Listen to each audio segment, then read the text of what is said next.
Elam, a well-known mimer. We've learned it before.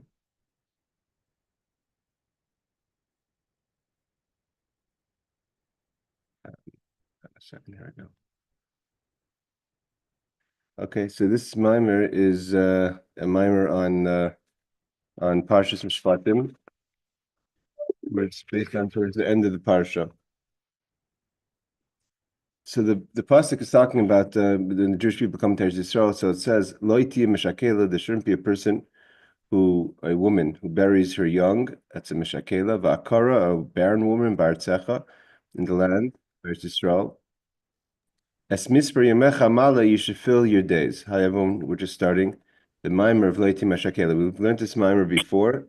It's a well-known mimer, and of course the Rebbe's addition to this mimer that he said in 1952. So the verse again says, "Lo yisiyeh mishakela." A woman shouldn't be a woman who buries her young, ba'akara, or a barren woman, ba'artzecha, in your land. Es misper yamecha amale. You should fill your days, or I will fill your days. So the verse could be either saying there will not be a barren woman, there will not be a woman who buries her young, or there should not be a woman who buries her young, or there should not be a barren woman. So you have to understand how there's the two double language here, and what's this mean in our Avodah Hashem? There's a very strong Avodah mimer. So the Rebbe says like this: it's known, just like we have this in this world, the physical land, we have what's called in heaven the land of the living. Shemimena, what comes out of the land? Shemimena nishba, this from this land of the living in heaven, so to say, nishba brings down a flow of chayim, of life, umazon, and sustainability, food, so to say, spiritual food, l'klos nishmas Yisrael, to the Jewish people, to the souls of the Jewish people. And what does it mean to sustain and give life to the souls of the Jewish people? So that Rebbe continues, it means la'avas Hashem, to love God. So it's the Eretz HaChaim, the land of the living, that gives love to the Jewish people, love of Hashem. And what does it help to have the love of Hashem? So to say, la'as is called mitzvahs, to do the mitzvahs with love. That a man does them in this world. You live with the mitzvahs. A true life. And he continues. Dugmas eretz halazu, just like in the physical world. So we have the earth, hatachtoina here, hagashmius in the physical form. Shematzmachas, that the land grows out from the land, kol minim megadim, all types of different delicacies, so to say, fruits and vegetables. And from those foods and grains, etc., we live off it, we live off all those things that grow from the earth, and even animals that we eat sustain themselves from the growths of the earth. Is chaim gashmi, we take physical life, uzulasa, and if there wouldn't be the idea that the earth gives off growth, right? If God forbid there's a famine, there's no existence. We won't continue to live. We're dependent on the earth to give off the vegetation, the growth of the fruits, vegetables, and grains in order for us to live in this world. It won't help a person, no matter how much gold and silver he or she should have. Let's say, Bonagid, if the earth stopped giving off, God forbid, any kind of growth, so after a while you would die. What are you going to buy with your gold and silver? It doesn't help you. So just like in the physical world it's like that, so too in the spiritual sense, in the chayis ruchni, in spiritual life, that's given to the person, the Torah of Avodah, so we could perform Torah and mitzvahs. Hakol hu the Eretz HaChaim al Yonik comes from the land of the living.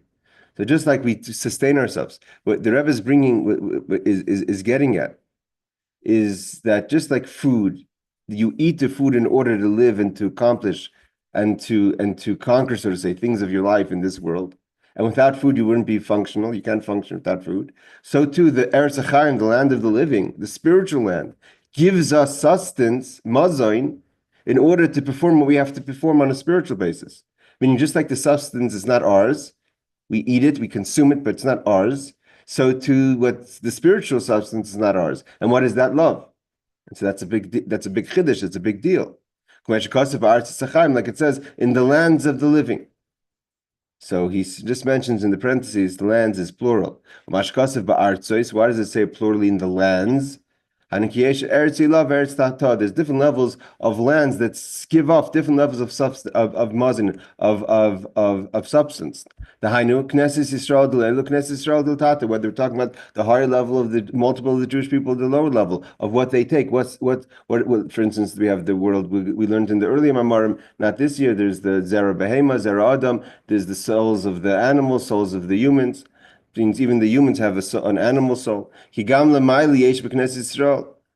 Ki Yisrael al machshavas. From the deepest level, the Jewish people are sustaining themselves from what we're given from the flow. Like even the thought of the Jewish people is already the beginning of the existence of the Jewish people, and then we have to sustain ourselves. And that's from the mazon. That's from the so to say the food, the spiritual food that's given to our soul, so we could continue to live and function spiritually. Now, here he explains like this. Now he's going to go to explain why is love, Avos Hashem, to serve God with love, why is that called mazon? Why is that something that we're sustained with? Seemingly, the question here is that love is something that we have to create. We have to love. What does it mean that we're given love? Like we're given food. So if love is like a food, then it means it's not ours. It means, but seemingly love is something that we have to feel. So here he's going to explain that idea. Why is this called the land? Just like the physical world, means the physical land. It doesn't give off growth on its own.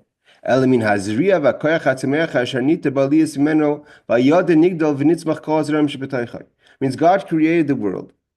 That the earth is something that if you're going to put in a seed, it's going to grow something from that seed. But it's not that it's not like we create the food because we put a seed in the ground. God had to first bless the earth. The earth should give off food, and we have to work to put this to work the land and to put in the seeds and to plant it and to plow it and to water it, etc. But the actual idea that the land should give off something, that's a blessing. That's already preconditioned in creation. This comes from so to spiritual life. That comes from the land of the living, spiritual land of the living. It comes from the source of life, which is God. Just like God gives off, that the earth should give off when you work hard, when you work the land, you'll have rewarded, the land will give you growth. So too, when you work hard, the spiritual land will give you growth. It's only the God that gives power in the earth, that should give off vegetation growth. It means it's not a given that if a person puts a seed in the earth, that something's gonna grow from it. Even the science that we have, that if a person puts a seed in the earth and the type of soil, etc., and all the work that we do in the soil and the earth was conditioned in creation, that's the way it should be. What do we have to do? What's our avodah? What's our service? Is lachrish v'lisroya. We have to plow. We have to plant. Hainu kamashikasev or is the light that's been planted for the righteous. And it's not just talking about the righteous. Only a righteous person could plant, and something could grow out of that. This is referring to, like it says, va'amech kulam tzadikim. Everyone is a righteous. It means we're not talking about the righteous on the level of the zero sin. We're talking about a person who's living a life of godliness. Whether you have perfect days or non-perfect days, we're going to get to that at the end of the Mammar. But the idea is your avodah is you're working a life with the focus of godliness. You're working the land, the spiritual land. You're plowing. You're watering. You're putting in the seeds, and the blessing is what grows out of that. That's the love. The love is not something that you create. You work on it. You create the atmosphere that it can be. But the actual love itself is a gift from God, just like the fruit and vegetables are a gift from God. We're not talking about it when we say the tzaddik, like every tzaddik gets what they've planted, so to say, the light that's been planted. It's not a tzaddik, the Hainu Madregas tzaddik amitis, a true tzaddik, the tzaddik of the Tanya, so to say. Is explained in other places. We're talking about a proper person. It's not a evil person. Tzaddik Rosh like Amr, for instance, we don't say if a person is going to be a tzaddik or Rosh. A person has to decide if you're going to be a person who's basically a good person in their performance of Torah mitzvahs. And what is the love that's zeru? What is the love that's planted in? Then if we work hard, if we do avodah, we're gonna be rewarded with the gift of this or of this light. Hashem. The light that we get from our efforts is the ability to love God, which you to have a yearning towards God. I love Yisbarach.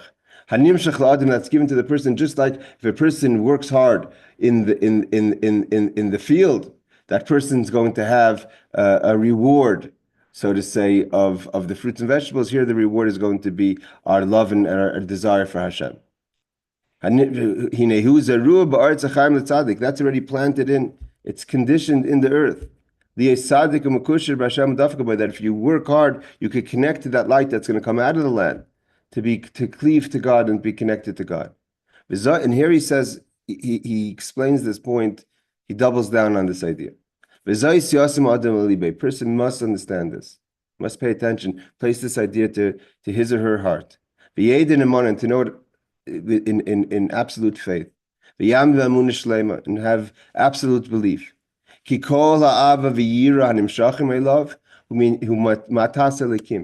Any proper love and fear a person has in their service and relationship to God is a gift from God. Your ability to love Him and your ability to properly fear Him is a gift from God, just like the fruits and vegetables are a gift from God. Because it was God who made it so, and empowered the earth, the spiritual earth. That if you put the right effort and if you put the right work, like a person who works the field, then what's going to grow out of that is your ability to connect to God through love and fear. To give off, to grow out love of God, and to properly fear God. And here the Alter Rebbe says this is the idea that you have to understand. The actual love itself and the actual fear itself is not something that you've accomplished. You've accomplished it only by creating the environment for it, by working to get the gift of it. But the actual love and fear itself, that's a gift from God. And therefore, the Alter Rebbe says, because that's the case, because the idea is that we have to work to do the Avodah and understand that the outcome of it, the results of our efforts, which is the love and the fear, is a gift from God. It's not something. It's not because. It's not a given. What's the difference in a gift and something that's absolute? A gift it's like a reward for something. It's not a given for sure that that's what's going to happen. God decided it's going to happen that way. Therefore, he says, and therefore he says, Kol ikar v'dasai.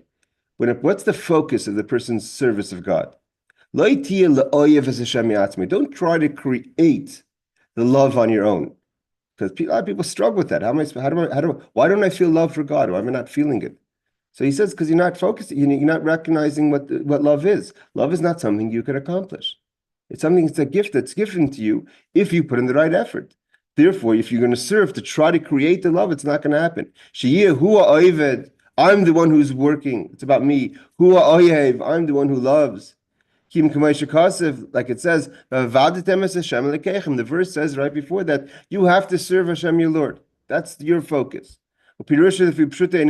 Seemingly doesn't make sense, that verse. What does it mean to serve Hashem your Lord? Is he lacking something that he needs our service? In general, with the idea of having a servant, someone who serves you, on any level, whatever it is, even if it's for the most luxury extras, it's something that person who's serving you is adding to you. Means if a person needs someone to stand in front of their house just to give off the impression that I'm a wealthy person or a successful person, that I even have servants just standing outside my house, it's adding to status to a person. But God's not lacking anything. He doesn't need us to serve Him. He needs our service to make God a greater God. Is God lacking anything that He needs our service to add to that? And like he says, Vim tzedakta, and if you're going to be a tzaddik, if you're going to be righteous, ma'atitin la, are you adding something to Him? So what's the idea of serving God? The idea is, ki havaya pirush haya hayve. What does it mean? Avadatem es Hashem lekechem. You should serve Hashem your Lord. The idea of the name Havaya, the name of Yud Kei Vav Kei of God, means the level of God that He was, is, and will be all at one. Means above time and space. V'ani havaya lo shenisi. God doesn't change. Doesn't change with time, doesn't change with circumstances. And there is nothing that matters to Him to affect him. And therefore, what is the avodah? The avodah has to be in such a way. Make the level of God, when we're saying vavadatem es Hashem Elokeichem. So what the Alter Rebbe is telling us, the literal translation seems to be that you should serve God, Hashem, your God. And what the Alter Rebbe is introducing, that's not what it means. Vavadatem, you should serve, pause, to such an extent to connect to God, how He is beyond being your creator, and make that Elokeichem your reality. And the difference is tremendous. Is God about you? As long as God is about how He affects your life, so it's all about you. Reaching a level of godliness that's beyond creation, beyond God being even affected by creation, is to have a relationship with the essence of God, or closer to the essence of God. And the idea is you should serve God to such an extent where you elevate yourself out of your own interest until Elokeichem, what is your reality, is the level of God that's beyond time and space. Okay, the idea is that even though that God manifests and contracted Himself in order to create you, and there was the tzimtzum in order to create the world, there was the contraction of godliness in order that the world should exist. But once it exists, your avodah, our services, to get out of that reality, get out of what's about us, and to connect to the essence of God that's beyond us. That is your God. It means God is not just about how He's helped you, but God is how God is the creator beyond you. What does this mean to serve? That you should bring it, so to say, make the reality in your mind, in your thought process. And even higher than that, the murgash, you should feel it. And you should be able to capture it in your mind. In a true sense. That you could actually see godliness beyond the way God's the God of the world. And that's why when it comes to prayers, we talk about the greatness of God. This is all the prayers that we do. The Avram, the God of Avram, Hagodol, the great. How do we climb the ladder of getting beyond the Creator? Is we have to first say what we understand as great, right? Everything is how we connect an idea, right? So something is great versus what we understand as something that's small or large. So therefore, if you think something is great, we've learned this many times, that's God humbling Himself. He humbles Himself so we could, because we only understand things based on how we recognize things. So by God lowering Himself, that we should say, wow, God's great. That's Him humbling Himself so we could be able to relate to Him. And that's how He slowly climbed the ladder out of that greatness, beyond that greatness. Really, God is beyond being described or understood or any kind of relationship to the concept of greatness. So when God encloses Himself, so to say, in acts of greatness, that's Him humbling Himself. And that's what our avodah is. Our avodah is that we have to work on ourselves to create a relationship with God that's beyond God being our creator. To get involved and to be connected to the idea of God as God is beyond the creator. And from here starts the avodah coming from up downwards. And the Alter Rebbe says this is not easy. That your limited physical mind, the Kabbal v'litvos, to accept and to grasp this greatness of God. And that's what avodah is. So when the pasuk says before you should serve Hashem your Lord, is not to serve Hashem your Lord, to serve so much that Hashem beyond creator is your Lord. That's your reality. That's what matters to you. That's what inspires you. That's what excites you. Not how God has done things for you, but how God exists. Now, if that's what you're going to do, if that's going to be your avodah, that's going to be your focus. That's the plowing, that's the sowing, that's the watering. The gift back to you for making that your effort is from there is given birth to each and every soul, and inspires me this avira. From that focus and those efforts is the gift given back to you to love God. Means you're not trying to love. You can't. The point that the Alter Rebbe is saying is, don't try to love God. Try to serve God. Try to connect mamish with all your effort to the level of godliness beyond, and the love will come as a gift to you. V'yira and fear. V'nikra b'shem ha'eladen, it's like giving birth. Ki ava v'yira mechinas bein bas. We know that when our sons and daughters spiritually is referring to the soul, sons and daughters, is referring to the love and fear. Sha'ava hi bechinas bein. Love, fear is sorry. Sha'ava hi bechinas bein. Love is like a son. Like it says, Zachar Chazdei, the masculine, remember God's kindness, and Chesed is Ava's love. And Yira, fear, is the daughter. How do we know? Like it says, Bas Tchila Simin Labanim, that if your foundation is fear, that's going to be a good foundation for Banim, for the sons, for the love. It means if love comes on top of fear, then it's a more secure love versus love that comes before fear. First, a person has to be gifted with the fear of God. That's the gate of service, is to start with fear and build on top of that love. The reason for that obviously is that if your love is not based on fear, it's still a personal experience. It's about your love. Whereas if you're fearing God, it's elevating you to protecting the love, not just the love that works for you. Because if you don't have fear, the love could get entrapped or it could get damaged. Okay, that's what this now he's what he described until now is what should be your focus. What happens if that's not your focus? Your whole focus is, how can I love God? You wake up in the morning thinking, imagine how many people wake up in the morning and thinks, how could I love God? How could I fear God? That's seemingly a great thing. So the Alter Rebbe says no. Obviously, it's better than trying to love and fear other things. But if you're trying to really serve God, he says, if your service is not to serve God, you're just trying to love God and to fear God. To be a person who loves or a person who fears. The Alter Rebbe says, I'm sorry to say this, Chevra, it's not going to be successful. It doesn't work like that. You can't try to create love. And by the way, that's a huge idea, because a lot of people are down on themselves. Why am I not really? If you have an obvious, sometimes when we have our honest evaluations, we question, how much do I love and fear God? So you have to understand, that's not something to be worried about. That's not where your focus should be in the first place. Love and fear will come as a gift. And he says, if you're going to try to focus to create the love and fear, the Alter Rebbe says, you will not be successful. It's not going to happen. And the Alter Rebbe says it so strongly. It will never happen. You're never going to give birth to proper, true love and fear.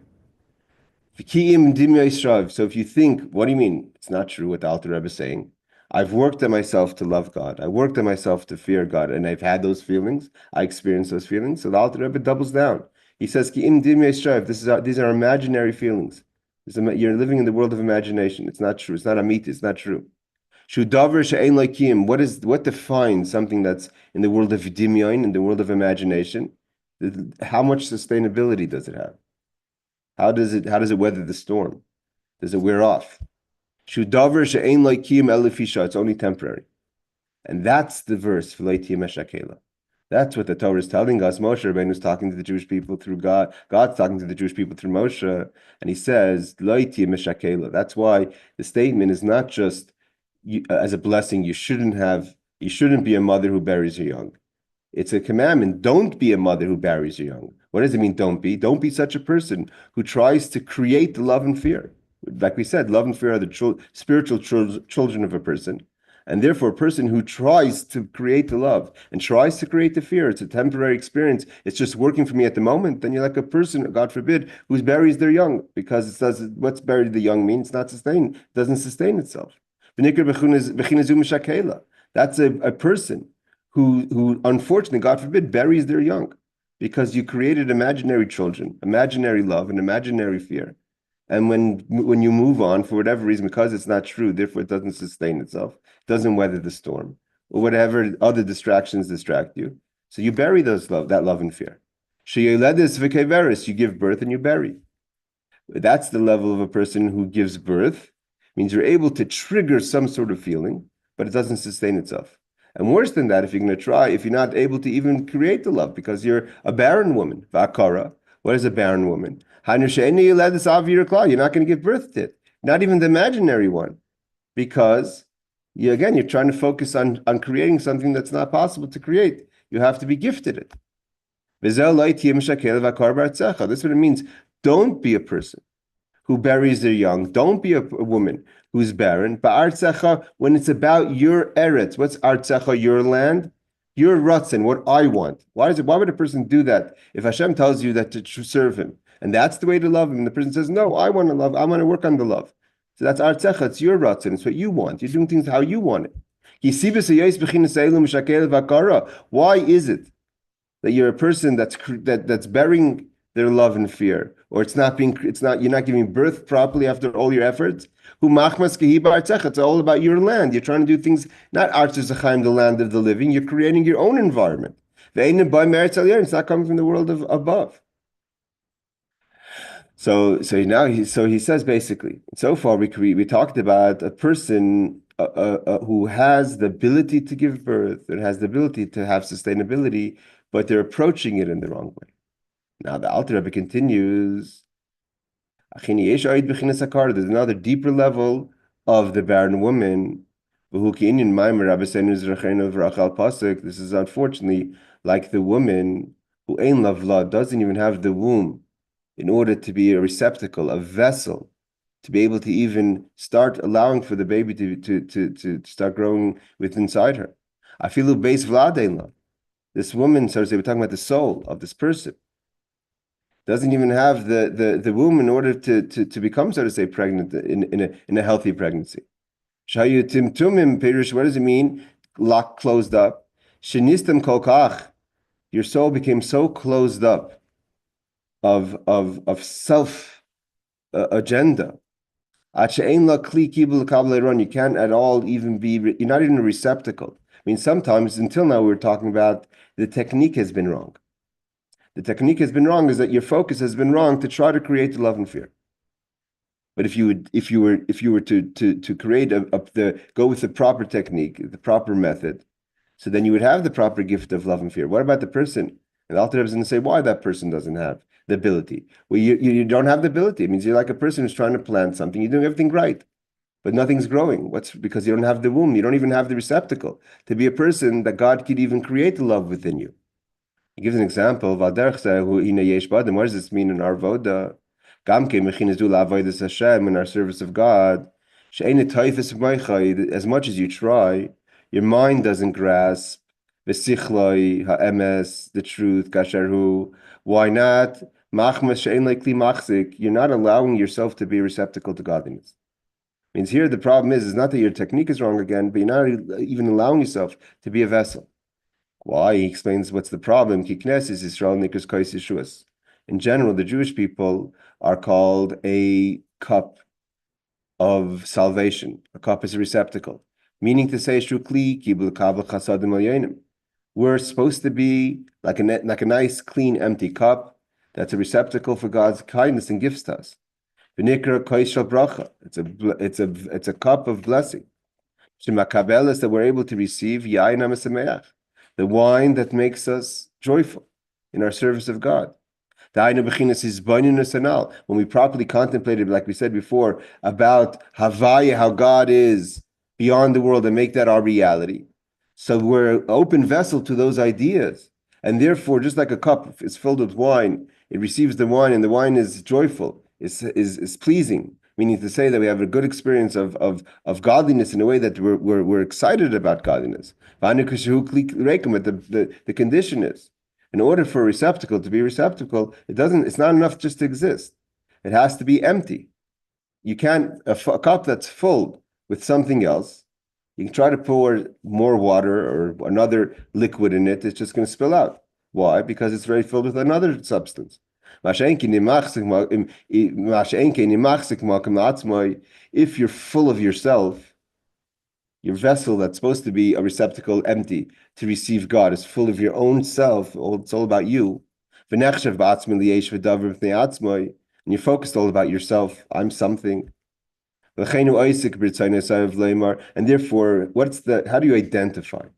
If you're a person who's just about yourself, is your whole preoccupation is about what you want, even spiritually.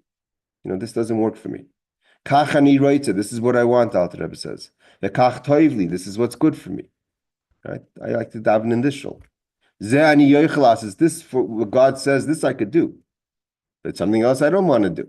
And that's all about you. So that again, there's all kind of discussions that are basically that your vessel is full of yourself. The Alter Rebbe says, I'm not going to go into the details, but how a person fills their inner vessel with self-agenda is many details in many kind of ways. It's not just the basic ideas. And each one could, if you have when you have time for an honest evaluation, you could see how the decisions we made are based on what works for me. A person has to find within themselves. Whether you're a person who's the business person, has to find within themselves, what are these agendas? What am I full of my own agenda? Even the person who studies Torah a whole day has to ask himself, even in my study of Torah, how am I a person? It's all about myself. Every time I say, this is what I want. And the filling your vessel with yourself, that itself is what's closing you up to not allow for your avodah to yield love and fear. V'nistam, it closes, so to say, moicha, your mind, and therefore you're not receptacle to the love and fear. So in the first stage, which says that your technique is wrong, means you're not a person that's full of themselves. You're just trying to create the love. You're excited about the love. You're just trying to create the love. It's not about you, but you're just trying to create the love. The second one is that you filled up your vessel already. You're not even a receptacle to the love. So what do you do? Alter Rebbe is not saying, it's not a Mammar to describe if you're a good person or a bad person and what's wrong. It's an Avodah Mammar. What do we do about this? We all know that we have this problem. So how do we deal with it? Last is clear. So how can I make myself? How can I empty my vessel, so to say, make myself a receptacle through my service to receive the love and the fear? So Mashkasev, it says, Leiv Nishma v'nitzka. You have to be a broken heart. Eshka nestaka. That's where God likes to rest. It's not self-pity, but the broken heart of a person who realizes that I was put down in this world for 70, 80, 120 years to serve God, and how have I spent my time? Serving God or serving myself? Even in my spiritual quest. And that brokenness within you is the beginning of emptying out your vessel, to make it a receptacle for the love and fear. He gives an example, Uman, if you have the craftsman, Oisikli kibble, that makes a vessel. So how do you make a vessel? You have to bang it out, right? With a hammer, around and around. If you're talking about you're banging in the metal, like in the olden days, not through a press, but through a hammer, banging the metal out slowly until you're creating this cup, this vessel. So too a person has to be with themselves. Humble yourself. The fundamental problem, like the Alter Rebbe says, whether you're the Torah scholar or whether you're the business person, or whether it's this detail that you're filled with, or that detail that you're filled with, the underlining common problem is ego and self-awareness and self-interest. So therefore, the solution is shval ruach, to be humble. Don't make things always about you. Empty yourself out of yourself. As if nothing's there. Empty out your vessel. How do you deal with emptying out your vessel? Stop making yourself the agenda. But that's not enough. Just to empty it out is not enough. You have to wash it out as well. What does it mean to wash it out? You have some people that's not that their nature is to be humble. They're nitcha. They're pushed. They're low. So to say, they're not egotistic people. Again, for instance, what would cause a person to not lift himself up above others or even within themselves? If you're suffering from different things that you're lacking in life, that humbles you. For instance, that means you didn't humble yourself. You've been humbled. Let's say, God forbid, you've been struck with poverty, and that's a humbling experience. You don't even have the courage to lift your head up because of your personal misfortune. So the person may think that's good enough.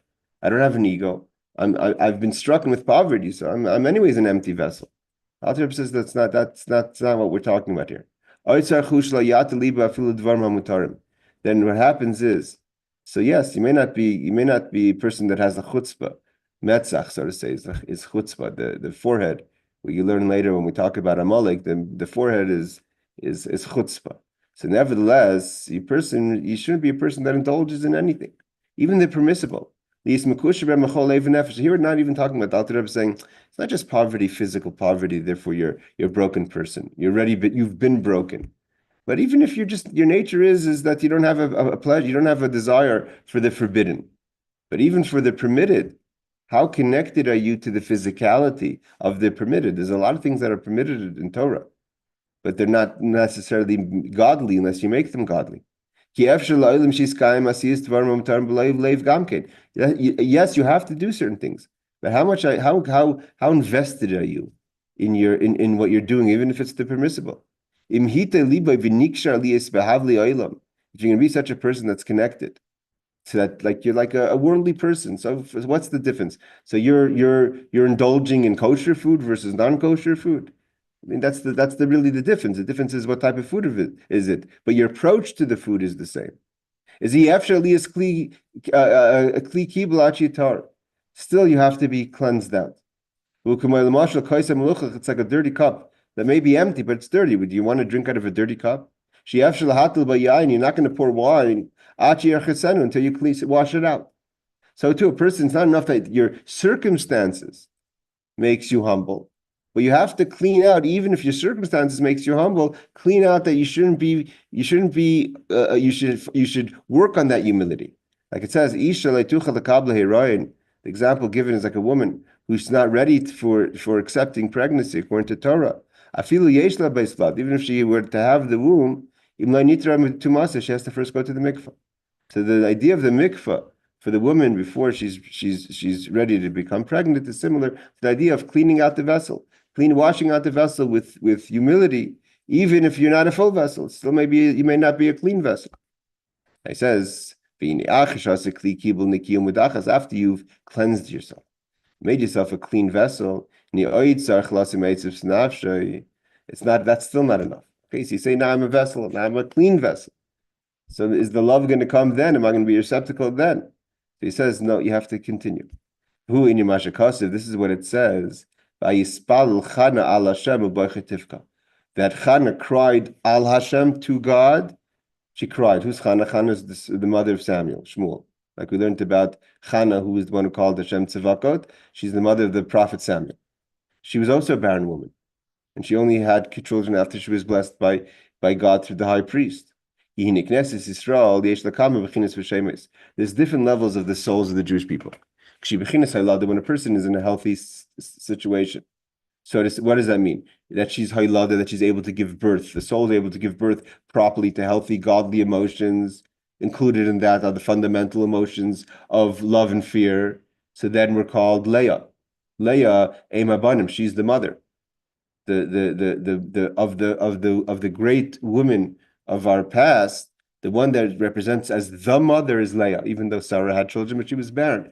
Rivka had children, but she was initially barren. Chana had Shmuel, she was initially barren. Rachel had children, she was initially barren. The one that never struggled with that was Leah, that within our group of women. So he says, so the woman who's giving healthy birth, that's Leah, Ema Banim, the mother of the sons. But when you're in a situation like a barren woman, you can't grasp and you can't give birth to proper love and fear. Something's not allowing it. You're not giving birth to love and fear. Doesn't say why Chana versus the other mothers, why Chana versus even Rachel. The Torah says, in the Navi it says, Chana did not have children.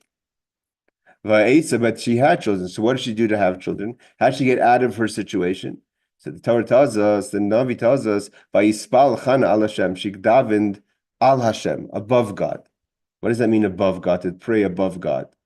So he explains like this.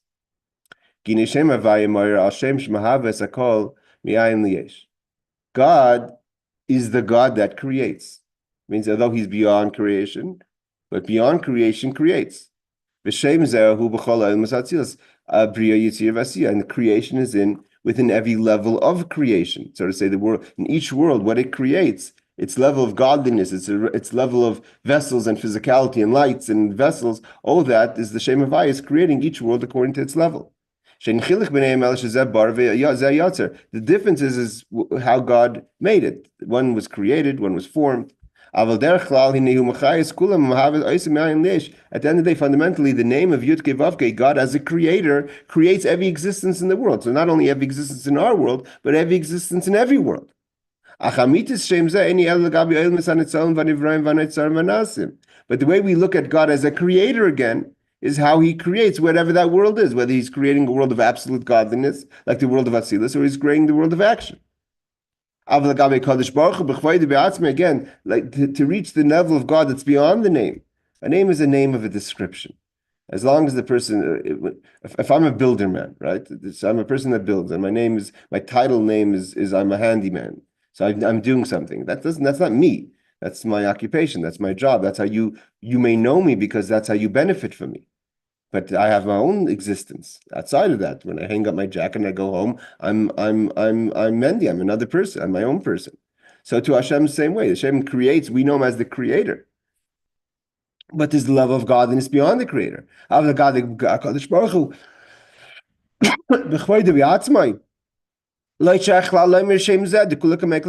I said before, God, excuse me.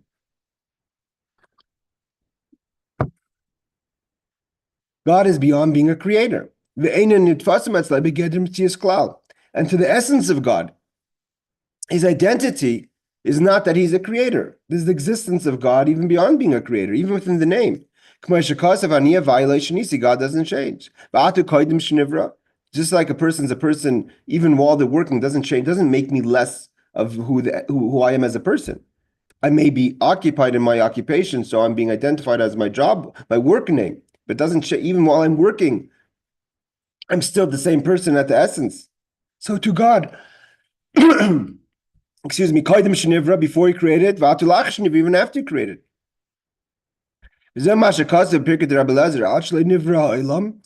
Until the world was created, there was God and the essence of the name, not the creator of the name. Before creation, God is not a creator.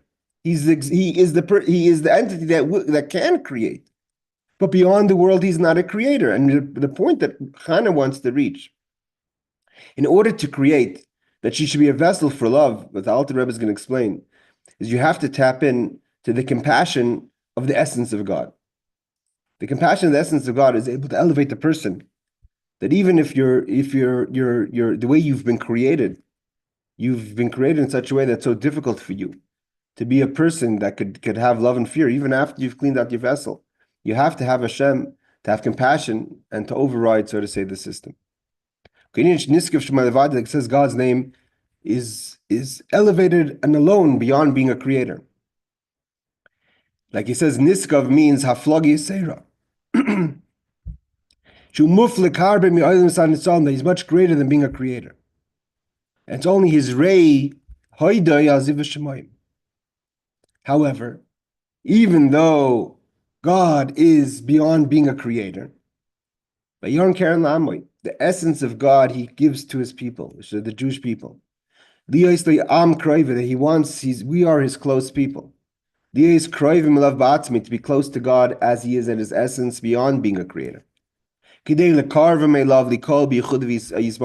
wants us to have a relationship with him as he is beyond the name of creator. That it's the great passion, with great compassion, he brought us close to him. And when a person realizes that Hashem's real desire, and even how he manifests into the name of creator, is so he could create an existence, a reality, that we're in that reality, and he can nevertheless have a relationship with us in an essential way. Not just he's our creator. So how do we respond to that? How do we respond knowing that we could have a relationship with God that's beyond him being our creator? That should light up your soul. Ready to give up everything for God. When you realize Why do you exist? You exist because God created you. But if you realize that you don't just exist because God created you, but once He created you, He wants to have a relationship beyond just being your creator, your builder. But God, as He is, to have a relationship with us, so then my existence shouldn't be important to me. And therefore, I should be ready to throw my life away for God. If it's a question of my existence or my relationship with God, my relationship with God comes first. That's the idea of Mesiras Nefesh. That's why we say Shema Yisrael every day.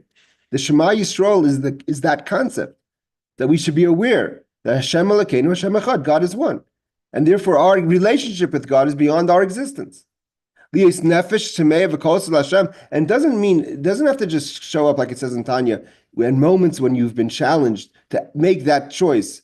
Could I live outside having a connection to God, or if I want to be connected to God, I have to give my life, right? If a person says convert, kiss the cross, do something like they've done over time, bow down to this idol, or I'll kill you, and they've chosen death over and over and over again in the generations, because they weren't going to give up their Yiddishkeit, their godliness, their connection to God, to be connected to Avodah Zarah.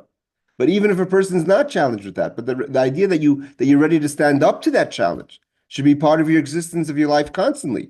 You should have a constant thirst towards God. To try to connect. Rucha berucha, my spirit to the spirit of God. What does that mean? That when a person reaches the level that you're ready to die for God and you live with that realization, that relationship, it means you're so connected that it affects now your actions on a day-to-day basis and on a moment-to-moment basis. Shekol machshava, every thought I have, kol dibur, every speech that I give, any action that I do. I'm connected to how God wants me to think, how God wants me to speak, how God wants me to do something. And I perform the mitzvahs. I have a true yearning towards God, like it says in Zohar. Navshi v'sicha, my heart, my soul yearns for you, as explained in other places. And that's what he says. This is what Chana does. Chana wants to pray. She wants to connect in order to make herself a clean vessel for the love and fear. She says, I don't want to just do it within the system. I'm going Al Hashem. I'm connecting to the level of godliness that's beyond creation. To pray means to connect. She's kasha atzma al Hashem. She creates herself, so to say, above God. Above the name of God. And the way God is as just a creator. She wants to be totally nullified and sort of say inclusive. To be totally given over to God. And when that's her quest, that's her avodah, that's what her focus is. So that awakens the compassion. She cries that God has compassion. And what is the outcome of the compassion? The ability to love. Means Chana is so focused on having a relationship, and she's not creating the love. She wants to create the relationship. She'll do anything she can to create the relationship, to make her whole reality, every thought, speech, and action of her existence, to be about God. There's the compassion that God has for such a dedication. So the great king, that God is beyond all our limitations. Means Chana's feeling. What's the point here? Chana's feeling very limited, entrapped, so to say, in her abilities within this world. So she's trying to call out and say, I'm not going to try to. I can't fix the technicalities that I have. I have limitations. I can't give birth to things. Right? She can't give birth to children. But she's saying that's why I am in a limited form. I'm ready to give everything for God. Even my limitations I'm giving for God. So what's God respond to that? With God's great compassion. God is beyond any limitation of this world. To the way we can't even understand. He has compassion on the entire creation.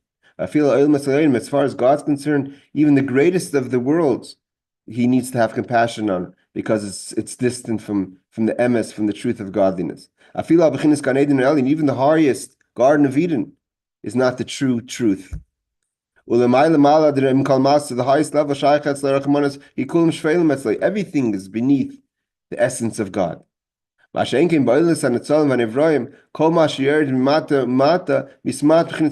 within the system of creation. So the higher something is, the more there's awareness. The lower something is, the less there's awareness. So that as we go into our world, we get more and more disconnected from godliness.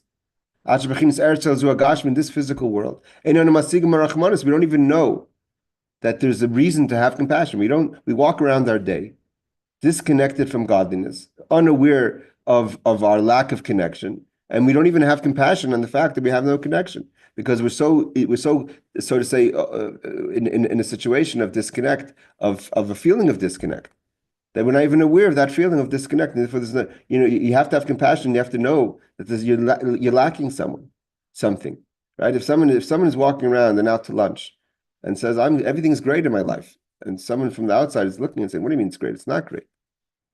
So the person who thinks it's great doesn't feel the need of compassion. It's only from the outside perspective. It says things are not great. You're living in a bubble. Where it's trapped within the world. So therefore, we don't understand the compassion. Traditionally, when do you have compassion? A person that's higher out of this situation has compassion on someone that's lower. The greater God is, the greater his compassion he has. God of the world, he has compassion. Let's just finish off this idea. So therefore, our prayer to God and our hope is, we want to have compassion for ourselves. We just don't know what it is. We don't even know what we're missing. So in our mind, we don't even know how bad this situation is. So we say to God, and we ask God, please awaken your compassion. Respond to us from your perspective. You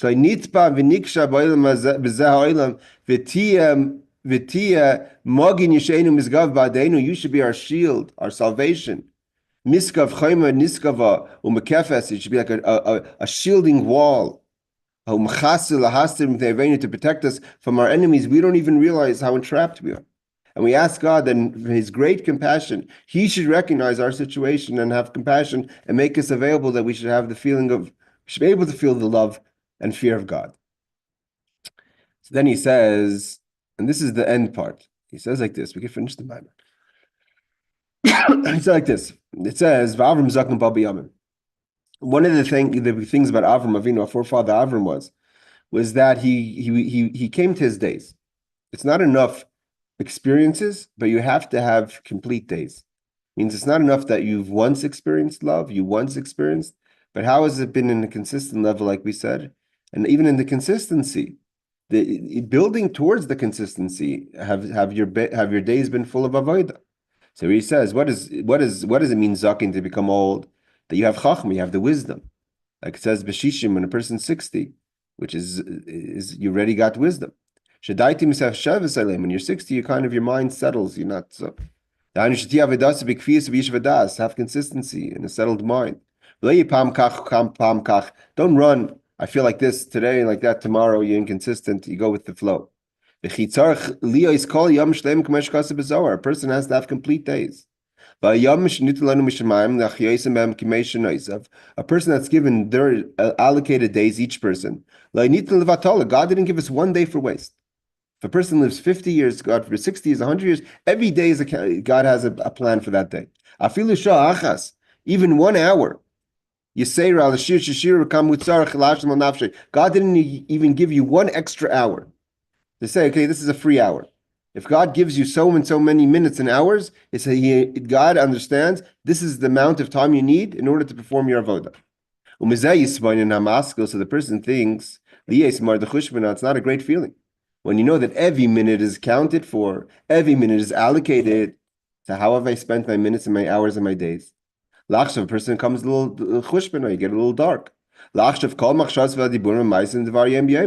about all those hours and days that I've not spent properly? And what are days? Those are the garments you have to go into the world to come. Those are the garments of how you spent those hours and days of performance of Torah mitzvahs. That you do throughout the day. And these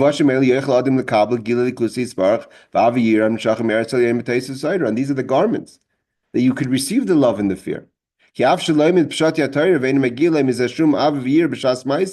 if, let's say, you were to learn and say, one second, I didn't get an experience of love right away. But it's like a garment. It takes time for the garment to kind of kick in. It's planted. Eventually you will get the love. Tzedakah, when you do acts of kindness, the great love will come. You have to keep on performing and being consistent with your time. Eventually that love comes to the Jewish people, to light them up, with these garments. So here, this is the continuation of the verse. The Torah says, "Es misper yimecha mali." This is the Rebbe when he talks about this idea of filling the days and being preoccupied with every minute in Avodah. And we know that we don't do that. So God says that when he sees that effort is there, the passion is there, the want is there, he takes it on himself. Es misper yimecha mali. I'm going to take the days. It's on me. The days themselves, these are the garments that you've been given to spend your time wisely, so to say. And you have to do it. But what about the shine of the day? Mispar is from the word sapir, the light within the day. The heavens are lit up. And they're like sapphires. God says, to make your days full of light, that's on me. I'm going to give you that. If you invest your time, even if you don't see right now how your time is yielding any results, the shine of your days, the return on your investment, that's on God to do. Like also when it comes to eradicating bad from within us, God says, I will take out illness from within you. The illnesses that have become part of your existence. Like it says, 4 that die because of the bite of the snake. Means we all have sin within us, even from the beginning of the sin of the Eitz Hadas. Even the most righteous. No one was able to wash themselves out totally from the sin of the tree of knowledge. That God says, I will take it out. What does this mean in a person that you have a connection to the tree of knowledge? Is the tendency of ego within the person that comes from the tree of Eitz Hadas Tov Ra. What he describes, you see yourself. To say, this is what I'm lacking, or this is what I want. It says that the woman, meaning Chava, before she ate from the tree, she saw that it's good for her. What made her eat from the tree? That it was good for her to eat from the tree. And that is that's the root of all the darkness, of all the evil or impurity. And that's the source of all desires or sin. When a person makes the choice, this is what I want, this is what's bad for me, this is what's good for me. But before man and woman sinned, they were naked from any kind of agenda. It says, like God said to Eve, whoever told you that you were undressed? Awareness is something that came with the tree of knowledge. They didn't understand, they didn't recognize any awareness, they had no self-awareness before the sin of the tree of knowledge. Something that's good for them. All they wanted to do was preoccupy themselves with godliness, as understood. And God says, so therefore, everyone has something within them. And God says, if a person is going to do the avodah, do the work, and you still have this attachment to the sin, God says, I will take it out. Your avodah can't do it. Your service can't do it. But if you fill your days, and the days are lit up by me, by God, and you focus on avodah, so even the things that are beyond your reach of achievement are going to be achieved and going to be accomplished. When God blesses us with the taking out illness, and Hashem should bless us all.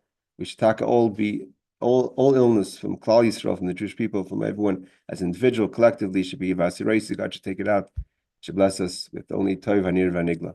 Laila Tov, everyone, and thank you for joining.